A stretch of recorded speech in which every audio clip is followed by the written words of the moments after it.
Final Four. The following is a Learfield presentation of the Oregon Sports Network. And Oregon is going to play in the national championship game. This, Of course. Duck Insider. These are good problems to have, right? Very. So much success that you have more than one place to be. 5-3, touchdown, Oregon. Off a dribble, launches, and hits the three! Oregon leads! What a great opportunity it is to be able to play at University of Oregon. I'm just incredibly proud to be a part of something like this. She wants another three. Oh, three in a row! Oregon is headed to the Super. No problem. 10 champions, your Oregon Ducks. We are so privileged and so fortunate. We get to see all these young people. We get to see this incredible growth, which is what college is all about. This is Duck Insider on the Oregon Sports Network from Learfield, presented by OnPoint Community Credit Union. People are the point. Now let's go live to the Country Financial Studio to talk Oregon Duck Athletics. It is a big game day eve for Oregon men's basketball. The Ducks getting ready to take on the Boilermakers of Purdue, a noon start time tomorrow at Matthew Knight Arena. This is a matchup of two top 20 teams, and when you start to look at the conference standings, this is a big game. When you start to look at the net rankings and the top 25 rankings, this is a top 20, top 25 game. And this is where Big Ten basketball just starts to feel like it's, I hate to be making this pun already, but big. Every single game feels like a chance for a big resume win. And Oregon already has put together one of the best resumes in terms of quad one victories. Heading into the weekend, the Ducks are still one of the nation's leaders in terms of an overall resume. We'll break all that down. We're going to talk with Nate Bittle. He sat down with us in the Country Financial Studio earlier this week. And Dana Altman, Oregon men's basketball head coach, met with the media yesterday. We have that for you, as well as Jadrian Bam Tracey. The first 2,000 fans get a free Oregon beanie tomorrow. Beanies look great. It's a wear green game. The beanies are green and yellow to match that wear green attire. First 2,000 fans at Matthew Knight Arena, you've got a free beanie. Love that we're able to do some of these giveaways, but also it's a chance to get everyone fired up, and this is one of those games where the home crowd can and maybe needs to make a big-time difference. So if you're coming to Matthew Knight Arena, I hope that we're going to see a sellout tomorrow at MKA for this top 20 showdown.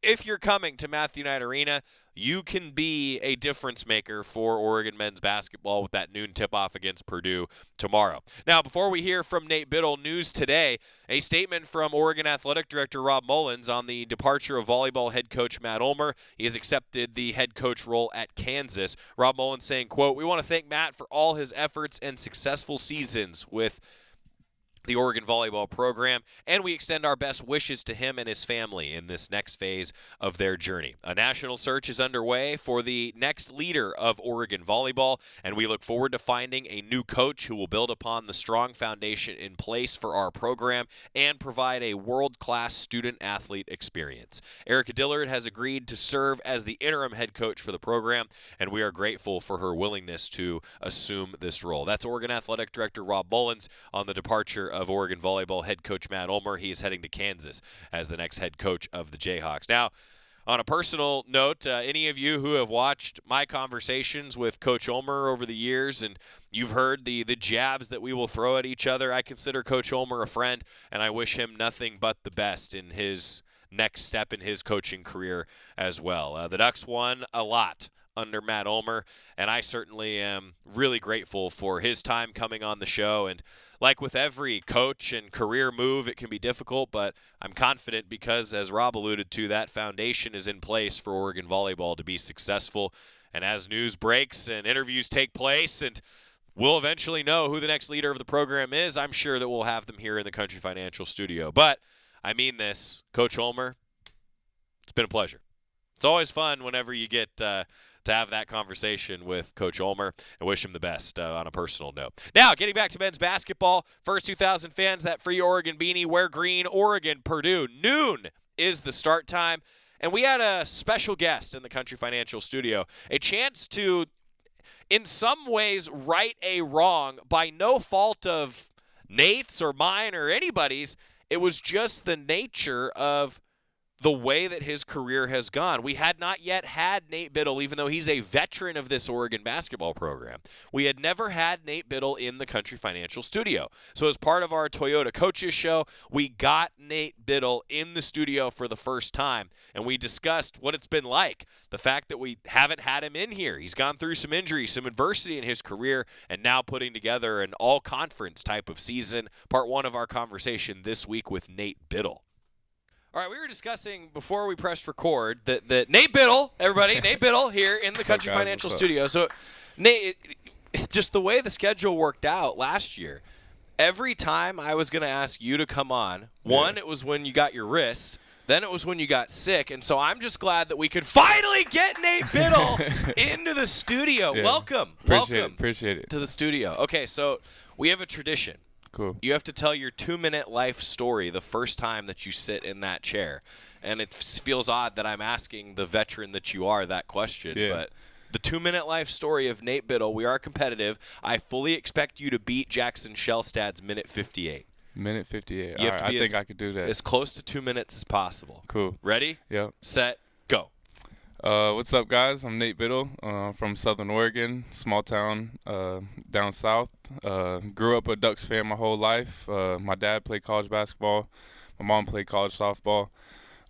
They're a big part of my life. My little brother, my little sister. Growing up with them in a small town, having just a bunch of friends. It was a great environment. You know, like I said, growing up a Ducks fan, I've always wanted to be an Oregon Duck. And it was kind of like a dream come true once I was able to get here. And, I grew up playing a lot of AAU basketball, traveling.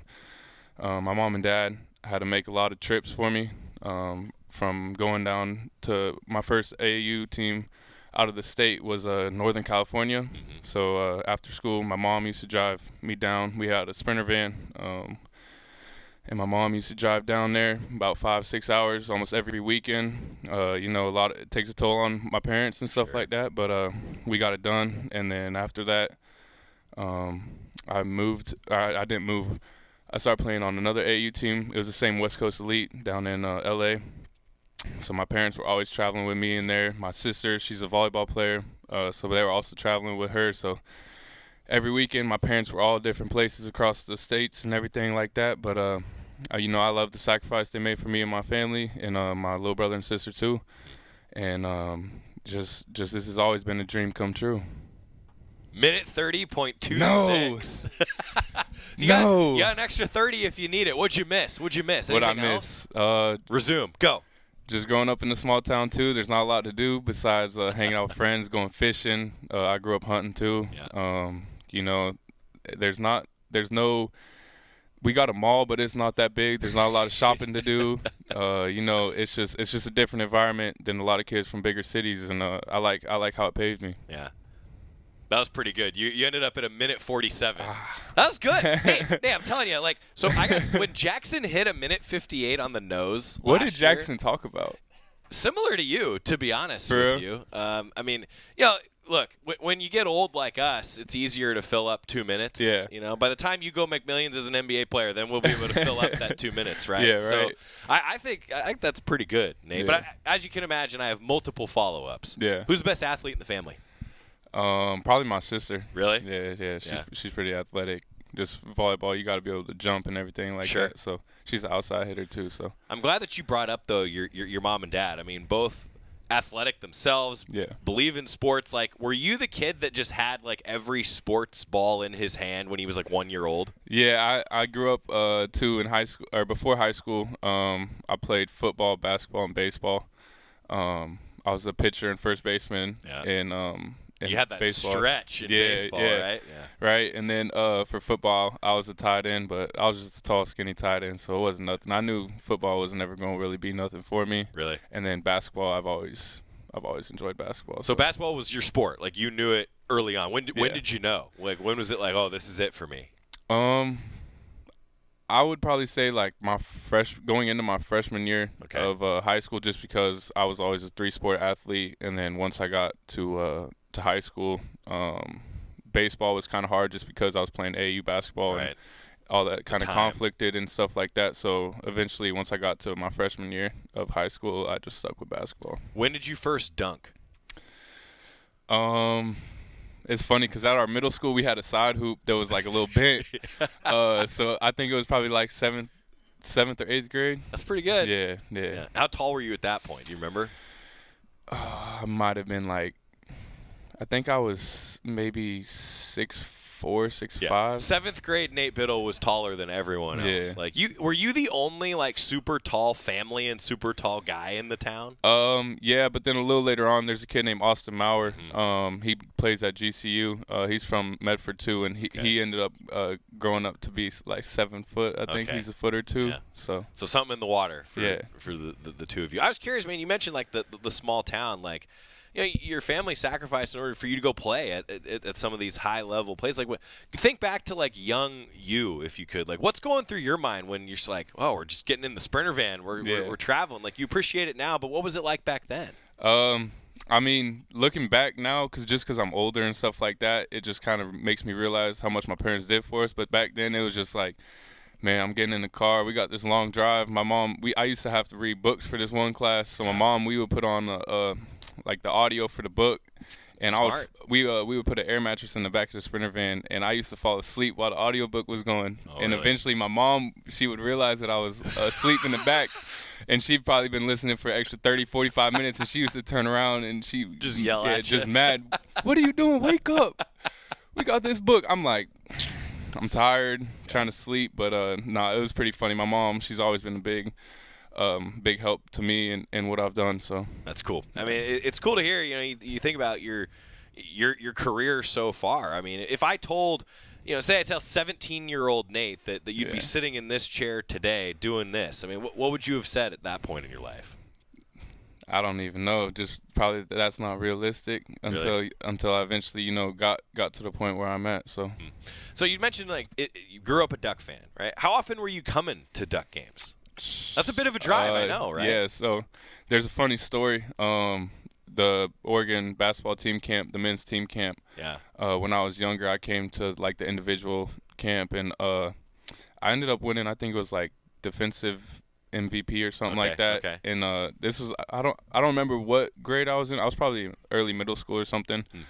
And I got a picture with Altman because we had like little pieces of paper, that they would give for like MVP or whatever. And I got a picture with Altman, and I'm holding up the little defensive MVP. And it's just kind of funny to look back at that and just kind of realize like where I was and now where I'm at. Just with Coach Altman and our relationship and stuff like that. That's great. Is that picture's got to be framed somewhere? Right? Yeah, I guarantee you it's on my mom's phone somewhere. Yeah. Okay. Well, Mom, we need the picture. We're gonna need the picture. There's a video. There's a story here somewhere down the stretch, Nate. I got to tell you. You talk about growing up though, and like you have that picture. Like, has it started to hit you like the role model that you are for some of those younger Nate Bittles of the future? Yeah, definitely. Just kind of like realizing too after games, just all the kids that are around waiting to take pictures and autographs and stuff like that. Because just knowing I was one of those kids at one point. I used to have a backpack. It had Jordan Bell, Dylan Brooks. Like it had all them guys' signatures on it, and kind of just realizing, I was once one of them kids too, as a Ducks fan, and now I just want to make them kids happy too. So you look forward to it post game when you get to see everybody. Do you still have the backpack? It's probably buried somewhere at the house. All right, got to find the backpack, Nate. I know. We got to find the backpack. We've got the nostalgia pulls on people's heartstrings. Yeah. Right. I mean, you have to. Okay. Now for your career, Nate, I did want to ask you too. Like, you've gone through adversity, as we touched on a bit. Like, what's that been like for you? How have you gotten through? Just going through what I went through last year was really, really hard physically and mentally. Just knowing I was down to about 210, 215 at a point, and I had to work all summer to get back strength, weight, all that stuff. Now I'm up to like 240, 245. And, it was just a hard time for me, just knowing I want to be there for my teammates and help my teammates out and stuff like that. But ultimately, I needed to get right again. And, I'm really happy how this season's going, and we just got to continue what we're doing because this is where I want to be. That's Nate Bittle talking about the adversity that he's faced and now has put together a healthy season. Knock on wood, everybody. Like Luke Jackson always says when we're on the broadcast together, anytime Nate Bittle's diving for a ball, he kind of holds his breath, right? Because it was like last year, I mean, he dives for a ball, and that's when he hurt his wrist last season. It happens, right? It happens. Quick timeout, come back, part 2 of our conversation with Nate Bittle on the Oregon Sports Network from Learfield. As a local community credit union founded by teachers, OnPoint is committed to supporting the students and faculty at the University of Oregon. And on game day, we're right there with you, on the field, in the bleachers, and in the classrooms. Drop by our local branch today and discover the many ways OnPoint can help support your financial well-being. OnPoint Community Credit Union. People are the point. Federally insured by NCUA. Equal housing opportunity. Hey Duck fans, at Country Financial, they make insurance easy. Whether you're shopping for home, auto, or more, their representatives will take the time to understand your specific needs and explain what options work best for you. Worry less and feel more confident knowing you're covered. Visit countryfinancial.com to get started today. Experience more with Country Financial. Auto and home insurance policies issued by Country Mutual Insurance Company, Country Preferred Insurance Company, and Country Casualty Insurance Company, Bloomington, Illinois. More Duck Insider from the Country Financial Studios after this on the Oregon Sports Network from Learfield. Ma, is this how you feed a hamster? I think so. Is my homework right? I think so. Is, this milk still good? I think so. When it comes to parenting, sometimes it's okay to think you know. But when it's something as important as your child's car seat, don't just think. Know. Double check if your child is in the right seat for their age and size. It'll help protect them in a car crash. Don't just think. Know by visiting nhtsa.gov/the right seat. A message from NHTSA and the Ad Council. Hear that? That's the sound of your life. Perfectly imperfect. Beating in rhythm to the world you've created. But every time you drive after drinking, the music gets drowned out. Your life sounds pretty great. Don't let a buzz ruin it. Buzz driving is drunk driving. Don't drive buzzed. A message from NHTSA and the Ad Council.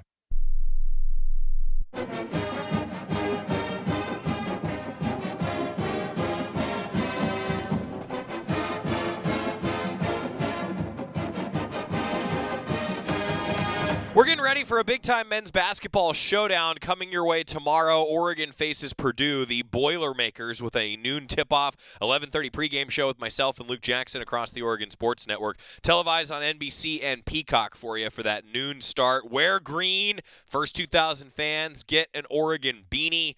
Looking forward to a big-time men's basketball game tomorrow. And continuing our conversation with Nate Bittle, he has been excellent over the course of this season. Oregon's put together one of, again, the best resumes in the country to date.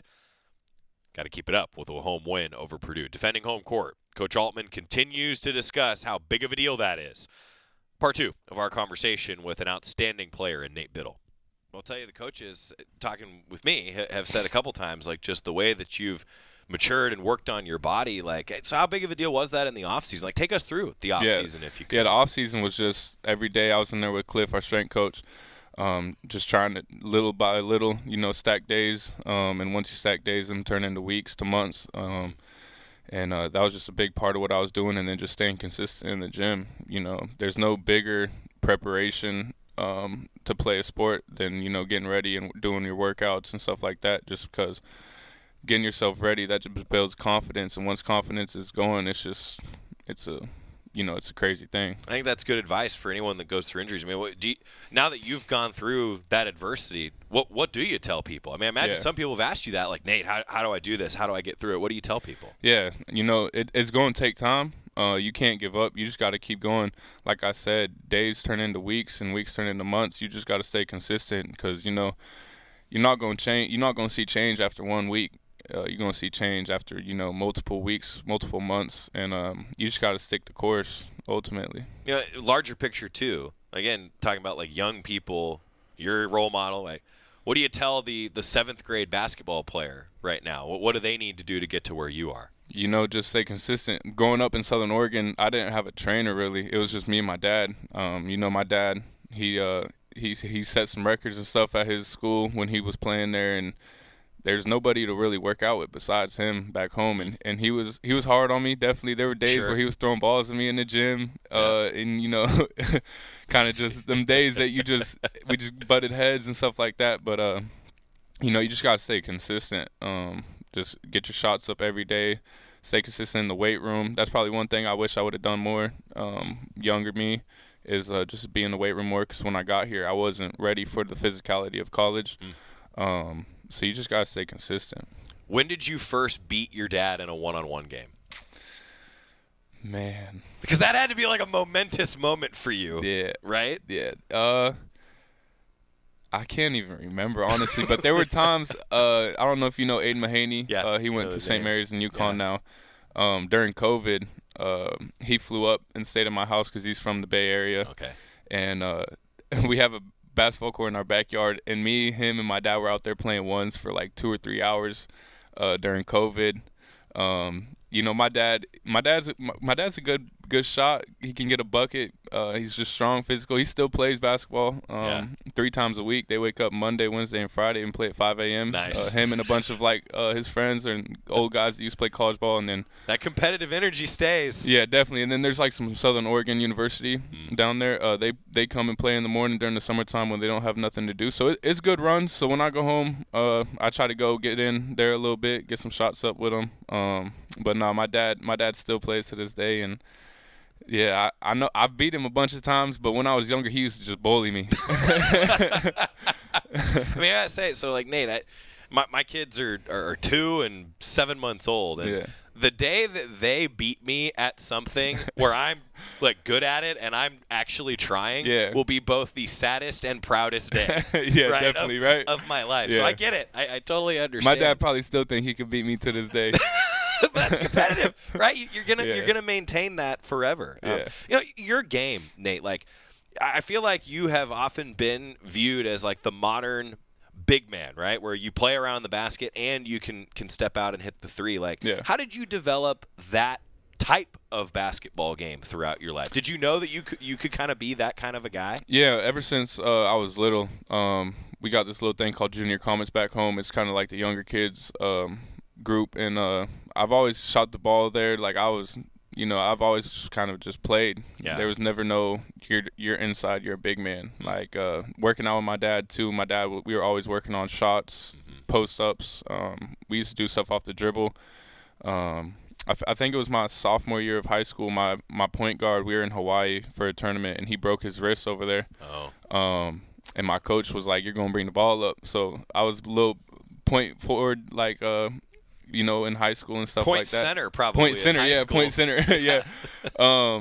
And I was bringing the ball up, so it was never no like you're inside, you're a big man. Like it's always been, you can do shooting, post ups, pull ups, like anything kind of like that. Ever since I was young, and I think that just helped me translate my game to college. Yeah. College is definitely a lot more different, like physicality wise. But I'm just glad that my dad was always working on that with me. Growing up. Makes sense. I can only imagine when you're in that tournament and the point guard sees you and it's like, no, we got to switch defensively. Yeah. Right? Yeah. Like, you got to make that switch as a coach. Who wins the dunk contest on this year's Oregon team? On this year's Oregon team, I'd say. It's okay if you say yourself. I mean, that's it's definitely not me. I'm not a Showtime dunker. I'm just a little, put it in there. Yeah, put it in the rim. So. I'd probably say either Mookie or TJ. Okay. Yeah. All right. But then the 3-point contest, you're in it. I'm in it. Jackson's in it. Let's see. Jamari can shoot that thing. Yeah. I mean, everybody on our team, Keyshawn's definitely in there. Keyshawn's shooting over 40% this year. I mean, that's hard because we got a lot of shooters. Yeah. I feel like the 3-point contest would legit be fun to watch. Yeah, definitely. I know, Coach. I know we won't do it. Maybe at the end of the year. End of the year could be the celebration of the 3-point contest. All right, now a little bit of an odder one for you. Like they used to always do the skills challenge, right? Like the passing. Now that's probably the one that coaches are probably the most excited. Who's going to win that? Yeah. Who wins the skills challenge? If you had like the basketball obstacle course. I say Jackson, Keyshawn. Bam is definitely in there. Let's see. That's a pretty good list. I think KJ up in there too. KJ's pretty good at that. I don't know. It's kind of like the same. There's just a lot of guys I feel like they could, go out there and win that thing. Well, this is perfect. You lead me to my next question about the depth of this roster, Nate. Yeah. I mean, just you've now been on multiple Oregon teams. You played different AAU teams and everything, but it seems like the depth of this team. Like, how would you describe it as a player, a guy who's around all this depth? Yeah, it's just great to have. Like looking back at last year, I was down. Keyshawn was down at the point. Mookie was down. It was just hard for us to kind of get into our presses and stuff like that. Just knowing that we had a smaller rotation. There were games, where we had Jermaine having to play 40 minutes, Dante playing 35, and stuff like that. It's just knowing that this year we got a deep team, and you just go out there, put your all out there, and you know that the next guy coming in has got your back. So. You touched on the physicality. I'm curious, where has your game changed the most since you've been at Oregon working with the staff? Definitely inside. Just kind of learning how to lower my base more, be more physical in the post, stuff like that. And Dante was a great teacher about that. Dante was very strong, very physical inside. It was hard to stop him. And he definitely taught me some things like that. So yeah, you go against it's iron sharpens iron thing. Yeah, right? Literally. I get it. Coach Altman, what's it like playing for Coach Altman and this staff? I love playing for Coach Altman. Just growing up watching his teams and what they've done. I just kind of wanted to follow in their footsteps and help Coach get to where he wants to go. He's super nice. He's everything I want in a coach, and I'm just happy to be here and be able to play for him. Lastly, sum it up for fans. In order to get Coach and the team to where you want to be, what's going to take? What are the keys ahead for this squad? Just staying consistent. We just got to start rebounding a little bit better. Coach will love that you said that first. He will absolutely love I know, that. Yeah, that's one of our big emphases all the time is rebounding. We got to play 40 minutes of hard defense. Sometimes there's times where our defense lets up and teams get out in transition or get a couple of easy buckets. We just got to play 40 minutes of defense. And, our shots and everything, they're going to fall. There's games where they're not going to fall, and we're going to have to rely on our defense. So we need to get there and be able to do that. The fans have been great this year too. Having the fans at home is just it gets everybody going, hitting a couple buckets, hearing the crowd. The basket goes from this big to this big. Right. It opens up just knowing that everybody's there cheering you on, and I appreciate our fans and everything like that. And also just I want to say this too, all of our Oregon boys on the team. We got me, Drew, Mookie, Jackson, Luke. Yeah. We got five guys from Oregon on the team, and it's a big thing I think for a lot of us, just knowing that we're representing our home state for our home team, and I think the fans like to see that too. So they do. It's just something that is really big for us that we talk about here and there, and that we just got to keep going. Biggest one's the next one. The next one's Purdue. Yeah. Hope to see a lot of fans. I love that you said that, Nate. I mean, look, fires up the broadcaster. Yeah, definitely. You guys get a steal and make a bucket in transition, and then get the crowd going. Yeah, that press is never better than after that. Right? Yeah, no, definitely. I know what you're talking about. Nate Bittle, hey, thanks for being here. Yes, sir. Nate, thanks for being a Duck. Glad that you could come into the studio. Yes, sir. Thank you. Nate Bittle. He and the Ducks in action against Purdue at noon tomorrow. We're going to hear from the head coach, Dana Altman, right after this on the Oregon Sports Network from Learfield. Dear winter, Toyota can't get enough of you because Toyota's got 25 vehicles with available all-wheel drive and four-wheel drive. And that's more than any other auto brand. So you bring the action and we'll bring the traction. Always Toyota. Toyota, let's go places. Based on manufacturer's websites as of 10/20/24.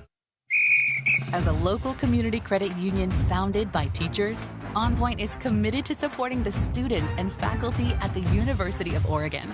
And on game day, we're right there with you, on the field, in the bleachers, and in the classrooms.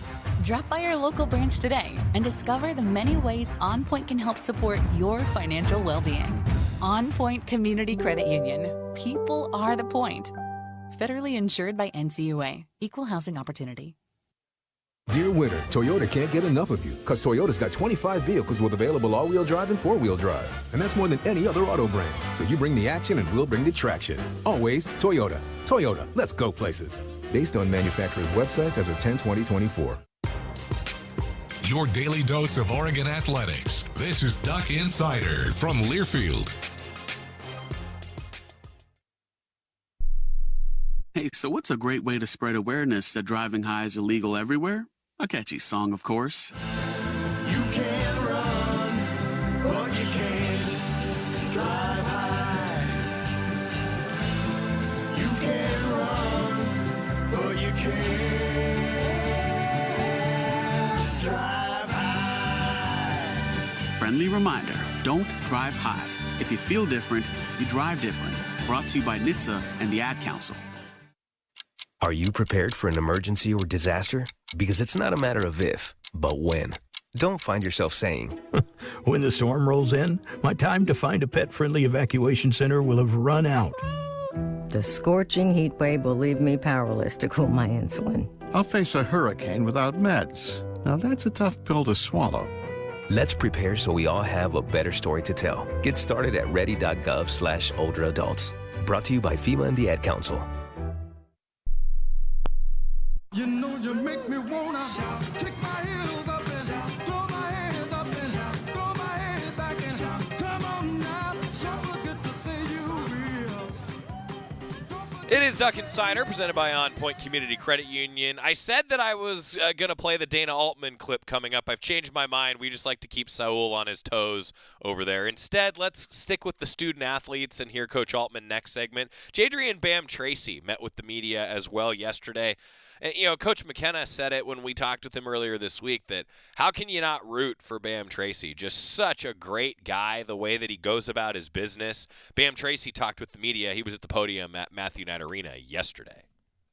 Well, what did you guys learn from last two games and being on the road and the tight wins? Just got to finish games out. Got to come out and play with the same energy that we do in a little bit into the games and we do in the beginning and stuff. So,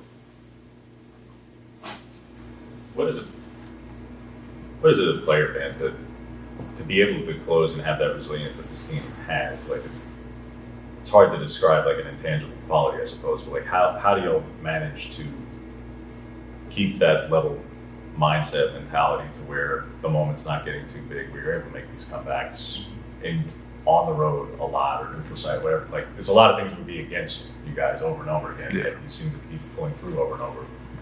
What can you attribute that to? Well, it's nothing that like we mean to do. You know what I mean? Like nothing that we want. But it's good that we have a lot of older guys that just really want to win, lock in, and really focus on winning. But we've been on the good side of the ball. Dudes haven't made them shots, but it's only been a 1-possession, 2-possession game. So if they do make them shots, you know what I mean? We could have lost those as easy as we won. So we just got to find a way to play that hard the whole game, off whole 40 minutes. How tired of you, or just in general, are you guys of playing in these tight, close games like this? Shoot, a win is a win. So that's how I know that's what a lot of the guys are thinking about too. We're just happy we got out, but we have a lot of room to get better. Just what I mean, not be put in those positions. Maybe an extra box out, somebody jumping on the floor. You know what I'm saying? Somebody being over and help. We just have we have a lot of space to get better. So, your thoughts on this matchup and facing Purdue? I'm sure you probably maybe watched a little bit of last night's game that they had against Washington, which just stands out. Yeah, they're a good team. We're gonna have to come out and be focused and locked in. We're gonna have to slow guys down, but we're gonna come out. We have to come out ready to play on both ends of the floor, and we gotta want it more than them. Jump on some loose balls, be a little physical, But yeah, they're a good squad. They're well coached, but we're gonna come out ready too. What makes Smith number 3? What makes him so effective and such a good player for them? Just he's been there. You could tell like he's been there in the moments. They've won some championships and stuff, so the moment isn't really that big to him. You know what I mean? He always looks pretty calm and stuff. But yeah, man, he's a leader on the court, so it's always good to have that. So he gets his guys ready to go. Dana said the physicality and being able to match it and set the tone with it is a big factor in this game, and it is in all conference games. Is it different in the Big Ten than it is in the Pac-12? Is it more physical? Or has there been not much of an adjustment for you guys? It definitely, the refs let you play. Refs do let you play, and you know what I mean? Something we got to adjust to, just like other teams do. But, we're trying to bring it to guys, too. So these guys got to come out here and play us, too. You know what I mean? But they do let you play, and we adjusted pretty well, I feel like. And we just got to buck up a little bit. In games like this, how big is it to have it, in your home court and have that crowd behind you? Well, we need everybody coming out. You know what I mean? We need all the support that we can get. Everybody, I hope that we get a big crowd and students and fans are engaged in this game. It's going to be good to try to get this win in front of them and just show them all the work we've been putting in. So that would be very important for them to come out, and big to us to get a good ranked win at home. Were you able to watch any of last night's game? Yep. So I'm guessing you probably heard their crowd traveled pretty well. Yeah, They were talking about it on the commentators talking about it and stuff, but we here, and hopefully that everybody pops out and wants to see a good game, because they were in the national championship last year. So hopefully that brings us a lot of people here too excited to go. Well, I'm just talking about that notion, right? That Oregon, Washington, the LA schools, for the Big Ten fan bases, we are the new for them to come to, right? Like, this is the far long trip and the new experience for a lot of those fans. So I get it why a lot of them are traveling well. Now, on the ranked matchup, as Bam Tracey was just alluding to, Purdue is number 14 in the net rankings right now, and Oregon is number 21. So the quad 1, quad 2, quad 3, quad 4, how we evaluate resumes, this is a bona fide quad 1 game.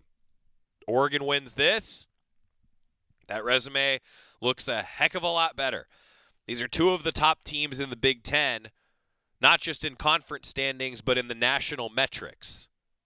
That's what's on the line at noon tomorrow, 11:30 pregame show with myself and Luke Jackson. I hope that it is just a raucous environment at Matthew Knight Arena. The pit crew is probably going to be off the charts because they're going to get a beanie. Pit crew shows up, get the beanie, get into it. I can't wait to see because, look, it's been a little while since Oregon's had a home game with the students now fully back. We've got two students here in the studio in Saul and Mario. What else are students doing tomorrow? Mario said sleeping in. Is noon considered sleeping in for a college student anymore? No. We'll see the pit crew at noon. Tip-off against Purdue, wear green. When we come back, Dana Altman, the Oregon men's basketball head coach, previewing it all on the Oregon Sports Network from Learfield. At Shadow Hills Country Club, we're more than just an award-winning golf course and practice facility. Our events team offers all-inclusive event pricing that allows us to take care of all the details while you enjoy your event. Our indoor and outdoor venues offer you a wide variety of fully staffed options that put the focus on you. From weddings to business and social events, at Shadow Hills Country Club Events Center, you get the benefits of a resort atmosphere and amenities in a peaceful country setting, just minutes from downtown Eugene. Call for a tour today or visit shadowhillsevents.com. As a local community credit union founded by teachers, OnPoint is committed to supporting the students and faculty at the University of Oregon. And on game day, we're right there with you, on the field, in the bleachers, and in the classrooms. Drop by our local branch today and discover the many ways OnPoint can help support your financial well-being. OnPoint Community Credit Union. People are the point. Federally insured by NCUA. Equal housing opportunity. You're listening to Duck Insider. On the Oregon Sports Network from Learfield.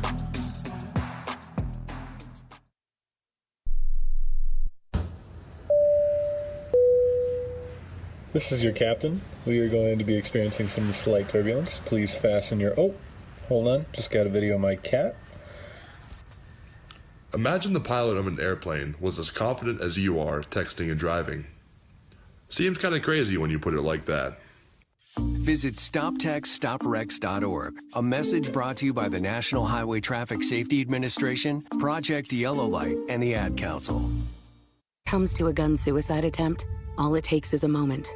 Heather and I had an argument just like any other couple. I was lost. I had snapped. I had a gun and I was going to take my own life. Heather helped me realize that there was still a life to live for the better of myself, my family. My weapon is now safely put away. A moment of crisis can happen to anyone. Store your guns, locked, unloaded, and away from ammo. Hear more safe stories at endfamilyfire.org. Brought to you by Brady and the Ad Council.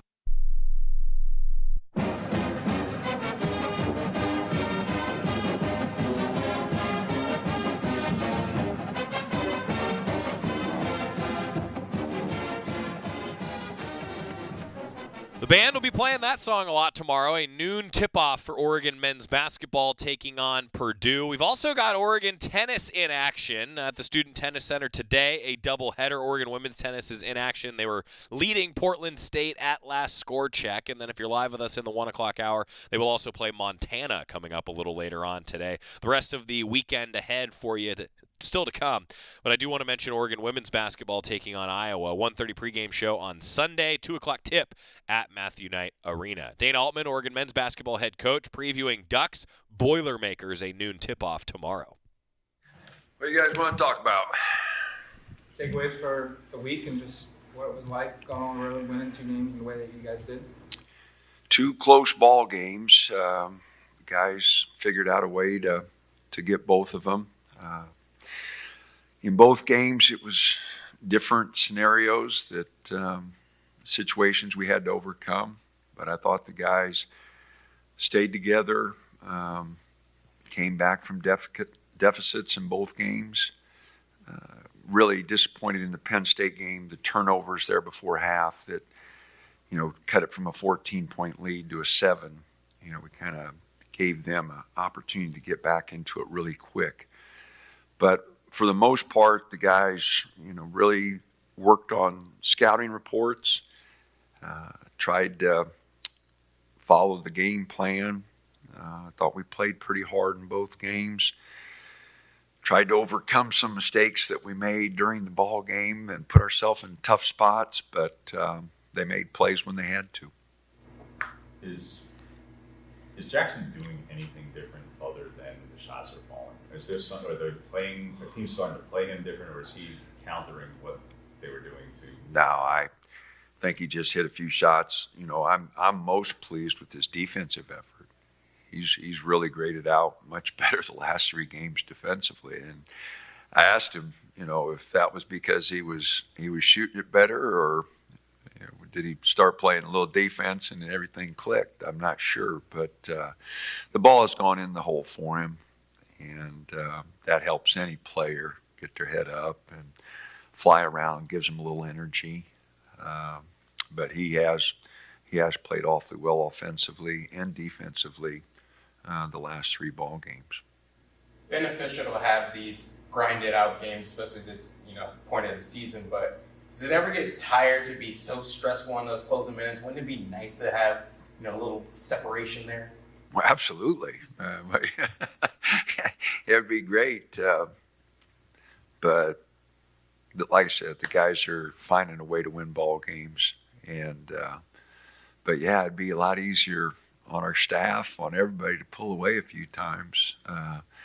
We played really well offensively at Penn State in the first half and had the 14-point lead, and was hoping that we could pull away a little bit there. But as I mentioned, the 3 turnovers there right before half really changed the momentum of the game, and then we gave up some easy baskets to start the second half, and then all of a sudden we're down 9. So again, every game's different, and you just got to play through them, but hopefully we'll play better for longer stretches and give ourselves some opportunities. But against an awfully good Purdue team, we're going to have to play really good just to stay with them. They're a very good offensive team. Alabama and them are the 2 highest rated offensive teams that we've played. And their precision, they play really well together. They're on a roll. They've killed people here the last 4 or 5 games, playing really well offensively. our defense, we're going to have to play better than we've been playing. What makes Smith potentially conference and national player of the year level? He's got great vision. The ball gets out of his hands so quick. He can score when he has to. But probably most impressed with the way he gets everybody involved and sees the floor. And again, just his reaction. That ball never gets hung up in his hands. As soon as somebody's open, it's out of his hand. And again, he can score when he has to. His percentages, his efficiency is off the chart. But the way he gets his teammates involved is something that's really special. I feel like you guys match up inside with them and just their physicality and the importance of that. We're going to have to. They are physical. Matt's teams have always been really physical, big-bodied. So, yeah, we're going to have to really get on the boards. We're going to have to make sure that, the lane is going to be physical in there. Going to have to really bend our knees and get ready for a physical-type game. Do you feel like the team is still learning, in a way, how to play in this conference, how, the teams are built, how it's refereed and things like that? I'm not sure it's that different. We're going to new venues and that, but I'm not sure it's that different. Maybe some of the free-flowingness of the Pac-12, there were, Arizona ran a lot. Andy Enfield, when he was at USC, ran. Tad played up and down. The tempo may have been a little different, but I'm not sure it's that different. Now we haven't played the Michigan schools yet, but we have in the past. We played Michigan home and home, and we've played some of the schools in the tournament, Iowa and that. So, like I said, the venues are different, and right now with all the old teams, it is a little bit more physical, I think, nationally. And but we'll get a taste of it again on Saturday because Purdue is one of the more physical teams. You mentioned Arizona. Does this game sort of have that feel or that build-up where, you guys have obviously had a lot of classics against Arizona, those ranked opponents in Matthew Knight. Does this feel like a sort of similar game like that? Oh, I don't know how the guys feel about it. Purdue was in the national championship game last year. They've won this conference a number of years, and as I mentioned, Matt does a great job. So we know it's going to be a really tough game, but we knew Illinois was going to be a tough game, and we didn't handle that one very well. And we knew Maryland was going to be a tough game. We knew UCLA was going to be a tough game. So I think it has a feel of like a lot of our games are going to have. We're playing a pretty good team. It's another very highly ranked team in the net and Ken Palm. So, and again, they're just good. We're going to have to play really good to give ourselves an opportunity to beat them. When you first got here, you mentioned UCLA and Arizona kind of set the standard of where this program needs to be. Is there that same mentality within the Big Ten, and is this kind of one of those teams that you look at and say they've got to kind of match what they do? Well, because of their recent success, and Matt's had them going for a while, but recently they've been really good with Edey. So it's one of the teams. Michigan State has obviously done real well for a long time.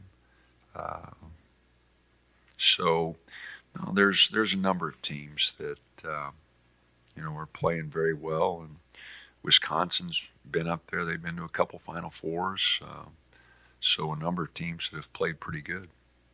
Thinking back to the Illinois game, what was the crowd like, and what would you like to see this Saturday? Well, we didn't give our crowd much to cheer about, so we're going to have to do a better job. We're going to have to do a better job to give them something to cheer about. And, again, that game, I know everybody thinks of the final score, but it was a 12-point game with 12 minutes to go. I'm most disappointed in the way we did not play that last 11, 12 minutes. We were in a position to make a tough comeback, but a comeback, and we gave into it. So that's not our crowd's fault, that's our fault. So we're just going to have to play really well. Hopefully the crowd will continue to back us. You know, we've had a couple close games at home that the crowd has pulled us through, and hopefully that'll continue. What came across on television last night is shocker. Basketball fans in Indiana traveled to support. It sounds like they had a pretty good crowd in Seattle. With what's at stake with this being the last Q1 home game, and how significant is this even for a mid-January game? What's at stake and what they are, and that they're probably going to be bringing a few people in. Well, like I said, first of all, quad 1, quad 2. I mean, we just got big games. So we're just going to have to play well. It is a great opportunity for us. Had a little sickness this week, like a lot of teams this time of year, but the guys have practiced hard, so I think we're prepared. Come noon on Saturday, we'll find out. But we will have to play really well to give ourselves an opportunity. This is a very experienced team. Those guards have been there, done that. We're going to have to play really well. One more. Is Raheem okay? Didn't play in Penn State after hurting himself. We'll see. He's been kind of in and out, so we'll see how everything goes tomorrow. You mentioned the turnovers recently with the team. Is there any other key emphasis that you want the team to shore up in this game? Well, defensively, we're going to have to be really sharp because, as I mentioned, they're highly ranked offensively, and their execution, they do a lot of good things. And when you have two really experienced guards, they went to the final game last year, and returning those two guards, they really know how to play together and really know how to get people involved, can really score, both of them, getting 16 points a game. So we're going to have to be really sharp defensively, and on the boards defensively, we're going to have to be really good. Obviously, you got to hit a few shots. We're going to have to play well offensively because their defense is pretty good too. And but I think our biggest challenge is going to be to slow them down. Finding a way to slow down the Boilermakers, a challenge for the Ducks. We'll talk with Coach Altman as part of our pregame at 11:30 tomorrow. Noon tip-off, Oregon hosting Purdue in a top 25 battle at Matthew Knight Arena. Rest of the weekend schedule when we come back, wrapping up Duck Insider for the week on the Oregon Sports Network from Learfield. Hey Duck fans, at Country Financial, they make insurance easy. Whether you're shopping for home, auto, or more, their representatives will take the time to understand your specific needs and explain what options work best for you. Worry less and feel more confident knowing you're covered. Visit countryfinancial.com to get started today. Experience more with Country Financial. Auto and home insurance policies issued by Country Mutual Insurance Company, Country Preferred Insurance Company, and Country Casualty Insurance Company, Bloomington, Illinois. As a local community credit union founded by teachers, OnPoint is committed to supporting the students and faculty at the University of Oregon. And on game day, we're right there with you, on the field, in the bleachers, and in the classrooms. Drop by our local branch today and discover the many ways OnPoint can help support your financial well-being. OnPoint Community Credit Union. People are the point. Federally insured by NCUA. Equal housing opportunity. More Duck Insider coming up on the Oregon Sports Network from Learfield. You say you'd never give in to a meltdown and never fill your feed with kid photos. You say you'd never put a pacifier in your mouth to clean it and never let them run wild through the grocery store. So when you say you'd never let them get into a car without you there, no, it can happen. 1 in 4 hot car deaths happen when a kid gets into an unlocked car and can't get out. Never happens. Before you leave the car, always stop, look, lock. Brought to you by NHTSA and the Ad Council.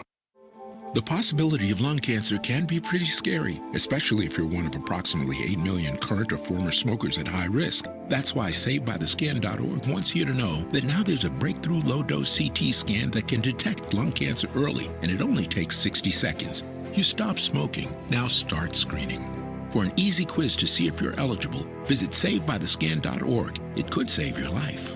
SaveByTheScan.org is brought to you by the American Lung Association's Lung Force Initiative and the Ad Council. I want you to know. I said I want you to know right now. You've been good to me, baby. Better than I've been to myself.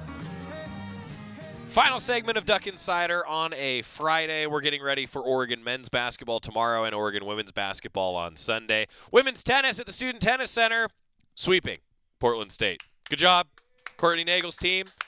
A 4-0 win over Portland State at 3:30 this afternoon. If you're live with us in the 1 o'clock hour, Oregon women's tennis against Montana at the Student Tennis Center. Every tennis event at the Student Tennis Center free for both men and women's tennis. Hope to see a lot of you at the Student Tennis Center. Oregon track and field. The Graduate Classic going on in Lincoln, Nebraska. They're in action today, and they're in action tomorrow. Some updates on GoDucks.com as Oregon track and field. The indoor season is officially upon us. The outdoor season at Hayward Field going to be here before you know it. I feel like track and field, maybe more than any other sport, it feels like the seasons go so quickly because there are limited events, right? And not everyone competes in every event, as sometimes the team will split. They'll go to different locations. It just depends on the time of year. It depends on what they're trying to accomplish, whether it be get a great time in one event and then peak later on at the conference championship, for example. Oregon track and field, though, some updates on GoDucks.com coming from Lincoln, Nebraska today and tomorrow. Mention Oregon women's basketball, a 2 o'clock tip on Sunday. Iowa in town. It is a big plus stream, and Chris Clayton and Bev Smith will have a 1:30 pregame show with the hometown call on the Oregon Sports Network. 1:30 pregame, 2 o'clock tip on Sunday. Oregon women's basketball against Iowa. It's also National Girls and Women in Sports Day. Women in Flight putting on a great clinic. More details, GoDucks.com. And men's basketball against Purdue at noon tomorrow. 11:30 pregame show from MKA. I'm Joey Mack. Thanks, everybody. Have a good weekend. I'm a pretty great multitasker. I can wash dishes and do laundry. I can roller skate while walking my dog. I can even order lunch while doing my homework. But I can't use my phone while driving. A distraction